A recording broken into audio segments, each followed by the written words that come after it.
जागृत देवस्थान म्हणून प्रसिद्ध असलेल्या बुलढाणा तालुक्यातील मर्दडी येथील देवी मंदिरात पहिल्यांदाच जबरी चोरी झाल्याची घटना घडली.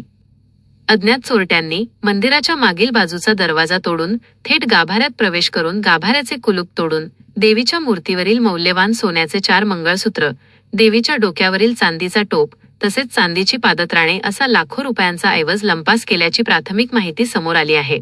धक्कादायक बाब म्हणजे चोरट्यांनी मंदिरात प्रवेश करण्यापूर्वी चप्पल बाहेर काढली, देवीचे दर्शन घेतले आणि त्यानंतर नियोजनबद्ध पद्धतीने चोरी केल्याचे सीसीटीव्ही फुटेजमध्ये दिसून आले. घटनेची माहिती मिळताच ठाणेदार अजिनाथ मोरे यांनी घटनास्थळी धाव घेऊन तपासाची सूत्रे हाती घेतली. सीसीटीव्ही फुटेज, चोरट्यांचा येण्या-जाण्याचा मार्ग आणि इतर तांत्रिक पुराव्यांच्या आधारे पोलिसांनी विविध दिशेने पथके रवाना केली आहेत. लवकरच या टोळीच्या मुसक्या आवळल्या जातील असा विश्वास व्यक्त केला जात आहे. जागृत देवस्थानातील या चोरीचा तातडीने छडा लावून आरोपींना कठोर शिक्षा द्यावी अशी मागणी भाविकांकडून होत आहे.